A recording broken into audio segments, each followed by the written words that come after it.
Good morning students. आज हम पढ़ेंगे 10th क्लास केमिस्ट्री का first chapter that is chemical reactions and equation. First of all, what are chemical reactions? Chemical reactions are the processes in which new substance with new properties are formed. Chemical reaction वो होती हैं जिनमें कोई नया substance बनता है जिसकी property बिल्कुल डिफरेंट होती है. Chemical reaction involve chemical changes. अब केमिकल रिएक्शन में कहते हैं कोई ना कोई केमिकल चेंज होगा. During chemical reaction a rearrangement of atom takes place. कहते हैं केमिकल रिएक्शन में रीअरेंजमेंट होता है एलिमेंट का between the reacting substance to form a new substance having entirely different properties. और उसकी जो प्रॉपर्टी होती है वो क्या होती है? entirely different. chemical reaction involving breaking of old chemical bond. chemical reaction में कहते हैं पुराने बॉन्ड टूटते हैं which exist between the atoms of reacting substance. जो कहते हैं reacting substance के बीच में present bond होता है, पहले वो टूटता है, and then making of new chemical bond between the rearranged atom. फिर उसके बाद कहते हैं नए बॉन्ड बनते हैं और एलिमेंट अपने आप को क्या करते हैं? रीअरेंज करते हैं in new substance. During a chemical reaction atom of one element do not change into those of another element. कहते हैं केमिकल रिएक्शन के दौरान एक एलिमेंट दूसरे में चेंज नहीं हो जाता, बल्कि होता क्या है? Only a rearrangement of atom takes place. कहते हैं ओनली एटम्स का रीअरेंजमेंट होता है.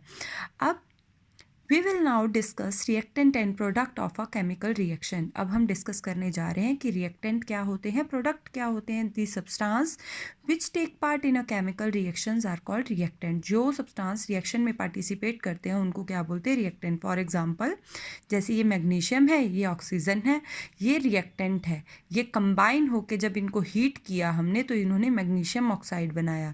The new substance produced as a result of chemical reaction is called product. और मैग्नीशियम ऑक्साइड को आप क्या बोलोगे? Product. In a chemical reaction, reactant are transformed into product. Chemical reaction में रिएक्टेंट जो होते हैं वो ट्रांसफ़र हो जाते हैं किसमें? प्रोडक्ट में. The product thus formed have properties which are entirely different from those of reactant. जो प्रोडक्ट होते हैं उनकी प्रॉपर्टी कहते हैं रिएक्टेंट से बिल्कुल डिफरेंट होती है. We will now give an example of chemical reaction. अब हम आपको कहते हैं एक केमिकल रिएक्शन की एग्जाम्पल देते हैं. फॉर एग्जाम्पल हमने कहते हैं मैग्नीशियम ले लिया, उसको ऑक्सीजन की प्रेजेंस में हीट किया, तो जो मैग्नीशियम रिबन है जब उसको ऑक्सीजन की प्रेजेंस में बर्न करेंगे वो डेजलिंग वाइट फ्लेम के साथ बर्न होता है और क्या बनाता है? White powder of magnesium oxide. Actually on heating magnesium combine with oxygen present in air to form magnesium oxide. The burning of magnesium in air to form magnesium oxide is an example of chemical reaction. तो ये क्या है? किसकी example है? Chemical reaction की. Chemical reaction there are of two reactant magnesium and oxygen but only one product magnesium oxide is formed. The property of product magnesium oxide are entirely different from those of the reactant that is magnesium and oxygen. और जो कहते हैं magnesium oxide हमारे पास बना है उसकी property बिल्कुल different है किससे? मैग्नीशियम और ऑक्सीजन से. नेक्स्ट है the magnesium ribbon which we use usually has a coating of magnesium oxide. जो कहते हैं हमारे पास मैग्नीशियम रिबन होता है उसके ऊपर कोटिंग होती है किसकी? मैग्नीशियम ऑक्साइड की. On it's outer surface which is formed by the slow action of oxygen and air on it. जो कैसे बनती है? जब ऑक्सीजन और एयर की कहते बार बार एक्शन होता है उसके सरफेस पे तो मैग्नीशियम ऑक्साइड की लेयर बन जाती है. Before burning in air magnesium ribbon is clean by rubbing with sand paper. कहते हैं उसको बर्न करने से पहले हमें मैग्नीशियम रिबन को सैंड पेपर से रब करना पड़ता है. क्यों रब करते हैं? To remove the protective layer of magnesium oxide from the surface of magnesium ribbon. Magnesium oxide की जो लेयर मैग्नीशियम रिबन के ऊपर डिपॉजिट हो जाती है उसको रिमूव करते हैं ताकि प्रॉपर जो ऑक्सीजन का अमाउंट है उसको मिल सके और रिबन कंप्लीटली बर्न हो सके in the presence of air. Another point to be noted that the dazzling white light given out during the burning of magnesium ribbon is harmful to the eyes.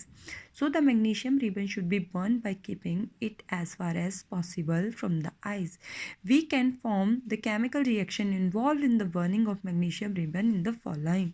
ठीक है. अब ये magnesium ribbon को burn करके दिखाया हुआ है. तो सबसे पहले मैग्नीशियम यहाँ पे आपको क्वेश्चन आता है जितना मैंने अभी तक पढ़ाया कि what are chemical reaction, explain with an example. तो केमिकल रिएक्शन क्या होती है? The process in which new substance with new properties are formed. Second question इसमें आता है what do you mean by reactant and product. तो ये मैंने आपको बताया जो रिएक्शन में पार्टिसिपेट करते हैं उनको रिएक्टेंट बोलते हैं.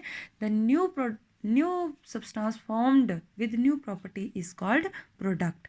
तीसरा क्वेश्चन इसमें आता है why magnesium ribbon should be clean before burning. तो magnesium ribbon should be clean before burning to remove the protective layer of magnesium oxide so as to complete combustion of magnesium ribbon takes place. तो यहाँ तक जो मैंने अभी आपको पढ़ाया है, यहाँ तक आपके 3 क्वेश्चन बन गए।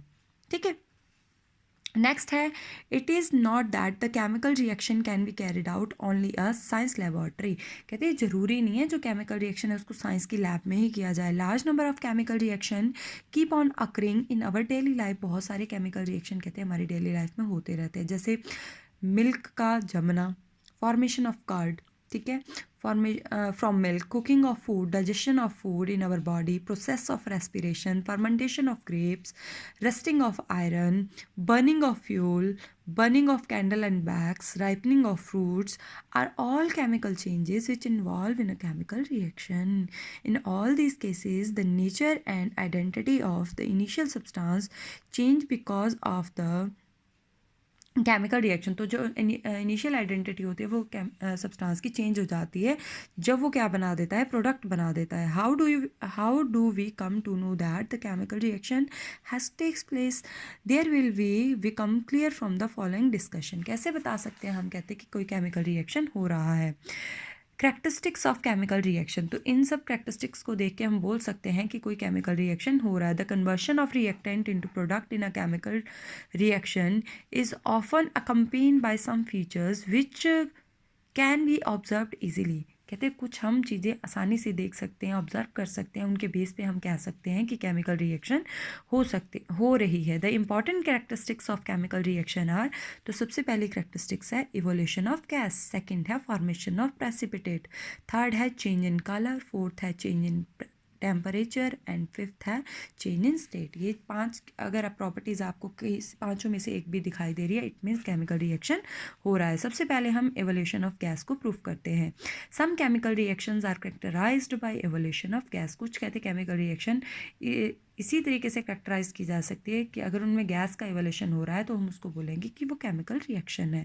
फॉर एग्जांपल हमने कहते हैं एक बीकर लिया, उसमें हमने जिंक के छोटे छोटे टुकड़े डाल दिए, zinc granule react with dilute sulphuric acid, फिर उसमें हमने डाइल्यूट सल्फ्यूरिक एसिड डाल दिया। जैसे ही हम जिंक ग्रेन्यूल में डाइल्यूट सल्फ्यूरिक एसिड डालेंगे वैसे ही उसमें क्या निकलनी शुरू हो जाएगी, हाइड्रोजन गैस का एवोल्यूशन शुरू हो जाएगा। अब हम कैसे चेक करेंगे कि सच में इसमें एवोल्यूशन ऑफ हाइड्रोजन गैस हुआ है, तो हम क्या करेंगे, एक बर्निंग कैंडल इसके पास लेके आएंगे तो जो कैंडल है वो पॉप साउंड के साथ जलना स्टार्ट हो जाएगी। अगर कैंडल यहाँ पे लाने पे पॉप साउंड के साथ जलना स्टार्ट होगी, इट मीन्स हाइड्रोजन गैस है जो वो पॉप साउंड के साथ जलती है, इसका मतलब हाइड्रोजन गैस इवॉल्व हो रही है। देखिए यहाँ पे लिखा है take some zinc granule in a conical flask, add zinc sulphuric acid, we will see bubbles of hydrogen gas being formed around the zinc granule. If we touch the conical flask with our hand, we find that somewhat hot. आप find करोगे एक तो hydrogen gas का evolution हो रहा है, हम दूसरा क्या फाइंड आउट करेंगे कि जो हमारी कॉनिकल फ्लास्क है वो गर्म हो जाएगी, तो चेंज इन टेम्परेचर भी हो रहा है, यहाँ पे इवोल्यूशन ऑफ गैस भी हो रहा है। Chemical reaction between sodium carbonate and dilute hydrochloric acid characterized by the evolution of carbon dioxide. अगर कहते हैं हम केमिकल रिएक्शन करवाएं सोडियम कार्बोनेट और HCl के बीच में, तब इवोल्यूशन होता है कौन सा, CO2 गैस का। और कार्बन डाइऑक्साइड गैस का हम कैसे पता लगा सकते हैं कि इवोल्यूशन हो रहा है, तो हम लाइम वाटर में अगर कार्बन डाइऑक्साइड गैस की डिलीवरी करवा दें तो लाइम वाटर को जो CO2 है वो क्या कर देती है, मिल्की कर देती है। The precipitate is a solid product which separate out from the solution during a chemical reaction. Precipitate होते हैं जो वो सॉलिड प्रोडक्ट होता है जिसको हम सेपरेट कर सकते हैं सॉल्यूशन में से ड्यूरिंग केमिकल रिएक्शन। तो ये प्रेसिपिटेट की डेफिनेशन है। प्रेसिपिटेट क्या होते हैं, precipitate is a solid product which separate out from the solution during a chemical reaction. Next है formation of precipitate. Some chemical reactions are characterized by the formation of precipitate. कहते हैं कुछ chemical reaction characterized होती हैं जब उसमें क्या बनते हैं, प्रेसिपिटेट। अगर हम कहते हैं पोटाशियम आयोडाइड को ऐड कर दें लेड नाइट्रेट में तो येलो प्रेसिपिटेट बनते हैं, उसका कलर येलो हो जाता है। इस तरीके से ये जैसे विकर में दिखाया जा रहा है। The chemical reaction between potassium iodide and lead nitrate characterized by the formation of yellow precipitate of lead iodide. तो lead iodide के precipitate बन गए, वो प्रूफ कर रहा है जिसमें precipitation हो जाए, कलर चेंज हो जाए, तो उसमें भी हम कह सकते हैं कि chemical reaction हो रहा है. The chemical reaction between sulfuric acid and barium chloride solution is characterized by the formation of white precipitate. अगर हम इन दोनों के बीच में रिएक्शन करवाते हैं सल्फ्यूरिक एसिड और बेरियम क्लोराइड में, तो वाइट कलर के प्रेसिपिटेट बनते हैं. जैसे यहाँ येलो बन रहा है, तो उन दोनों को ऐड करते ही वाइट प्रेसिपिटेट बन जाएंगे. नेक्स्ट है चेंज इन कलर.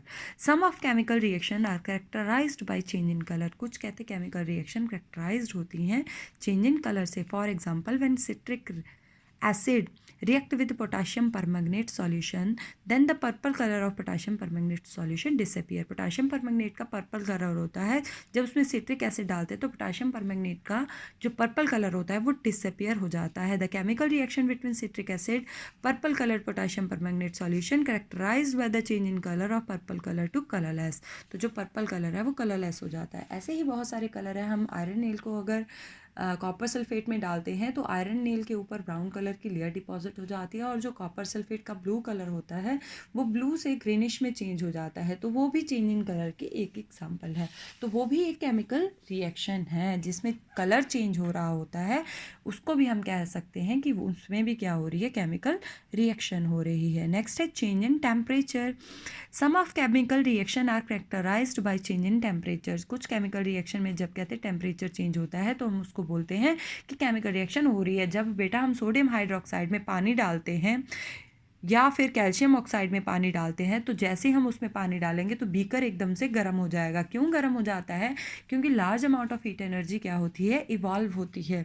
बहुत सारी हीट एनर्जी बाहर निकलती है, इसीलिए हम कह सकते हैं कि केमिकल रिएक्शन हो रहा है. The chemical reaction between zinc granule and dilute sulphuric acid also characterized by the change in temperature. तो वो भी क्या है, एक केमिकल रिएक्शन है. तो जिसमें भी कलर चेंज होता है, समटाइम कुछ रिएक्शंस में साथ साथ में टेम्परेचर भी बढ़ता है. वो जो बीकर में हम रिएक्शन करते हैं वो बीकर एकदम से गर्म हो जाता है. अगर वो गर्म हो जाए मतलब इवोल्यूशन ऑफ गैस हो रहा है, इवोल्यूशन ऑफ टेम्परेचर हो रहा है, टेम्परेचर चेंज हो रहा है, रिएक्शन का टेम्परेचर इंक्रीज हो रहा है, उसमें हीट एनर्जी बाहर निकल रही है. जिसमें हीट एनर्जी बाहर निकलती है उसको एक्सोथर्मिक रिएक्शन बोलते हैं. ये हम आगे पढ़ेंगे. तो change in state. Some of the chemical reaction is characterized by the change in state.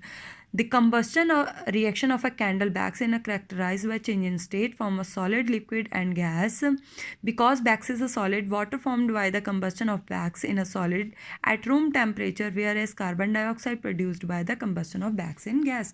जलती है वैक्स तो लिक्विड में कन्वर्ट होती है, साथ में क्या लाइट प्रोड्यूस हो रही है, एनर्जी प्रोड्यूस हो रही है, साथ में वाटर वेपर भी प्रोड्यूस होते हैं. ठीक है. नेक्स्ट है केमिकल इक्वेशन. अब केमिकल इक्वेशन क्या होती है? The method of representing a chemical reaction with the help of symbol and formulae of a substance involve in it is known as chemical equation. वो मेथड जिसमें हम chemical reaction को with the help of symbol और formulae represent करते हैं, उसमें involve होने वाले सब्सटेंस को, उसको बोलते हैं केमिकल इक्वेशन. जैसे zinc sulphuric acid changes into zinc sulphate and hydrogen. इसको अब सिंबॉलिक फॉर्म में लिख दें तो ये इसको बोलते हैं केमिकल इक्वेशन, जिसमें हमने सिंबल का यूज़ किया.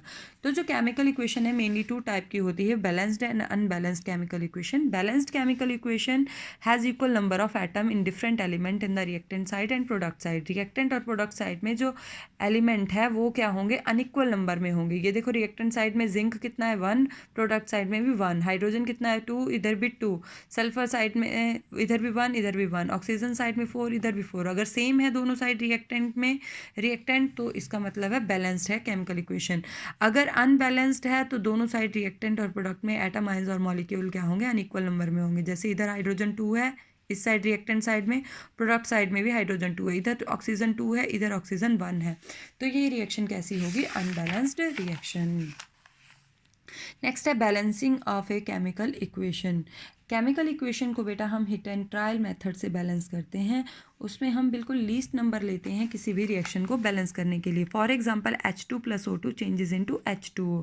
H2 है, प्रोडक्ट में भी 2 है, ऑक्सीजन कितने 2 है, इधर 1 है, इधर 1 है, ऑक्सीजन इधर 2 है, तो इधर ऑक्सीजन को 2 करने के लिए हम इसको सबसे लीस्ट नंबर इसके आगे लिखेंगे, और कहीं नहीं लिखेंगे, आगे लिखते हैं. कोई भी कंपाउंड उसके आगे लिखती है। इधर ऑक्सीजन बैलेंस हो गए बट हाइड्रोजन अनबैलेंस होंगे। हाइड्रोजन कितने हो गए, 2 2 4, तो यहाँ पे 2 है तो यहाँ पे हम क्या लिख देंगे 2, तो रिएक्शन क्या हो जाएगी, बैलेंस। इस तरीके से रिएक्शन को क्या करते हैं हम, बैलेंस करते हैं। How to make reaction more informative, कहते हैं रिएक्शन को हम बहुत ज़्यादा इन्फॉर्मेटिव कैसे कर सकते हैं। सबसे पहले तो हम ये रिएक्शन लिखिए, अब इसमें हमें पता नहीं चल रहा है ये रिएक्टेंट कौन सी स्टेट में है। अगर मैं जिंक के आगे सॉलिड लिख दूँ, H2SO4 के आगे एक्वस लिख दूँ, एक्वस का मतलब है पानी में डिजॉल्व है, ये भी पानी, ये गैशियस फॉर्म में है, तो इससे रिएक्शन क्या होगी, बहुत ज़्यादा इन्फॉर्मेटिव होगी। अगर हम एरो के ऊपर उसकी कंडीशन भी लिख देते हैं कि किस कंडीशन में रिएक्शन हो रही है, तो उससे भी रिएक्शन बहुत ज़्यादा इन्फॉर्मेटिव हो जाती है। नेक्स्ट है बेटा very very important topic, what do you mean by exothermic and endothermic reaction. Exothermic reactions are those reaction in which heat energy is given out, या फिर हीट एनर्जी इज इवॉल्व, या फिर heat energy release, उन reaction को बोलते हैं हम exothermic reaction. जो बेटा इसमें आप एक सिंपल सी एग्जांपल याद रखो, जो हम सांस लेते हैं, respiration is an example of exothermic reaction. जब हम सांस लेते हैं तो जो ऑक्सीजन है वो हमारी बॉडी में स्टोर्ड ग्लूकोज से रिएक्ट करता है और कार्बन डाइऑक्साइड, वाटर और एनर्जी प्रोड्यूस करता है। और endothermic reaction those reaction in which heat energy is absorbed, तो इसकी एग्जांपल आप याद रखोगे फोटोसिंथेसिस। तो सिंपल सी आपने एग्जांपल याद रखनी है। एक्सोथर्मिक एग्जांपल याद रखोगे आप रेस्पिरेशन, एंडोथर्मिक की आप एग्जांपल याद रखोगे फोटोसिंथेसिस।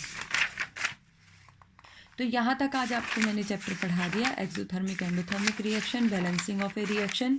तो ये आपकी फर्स्ट एक्सरसाइज कंप्लीट हो चुकी है। कल हम इसके क्वेश्चन आंसर्स करेंगे।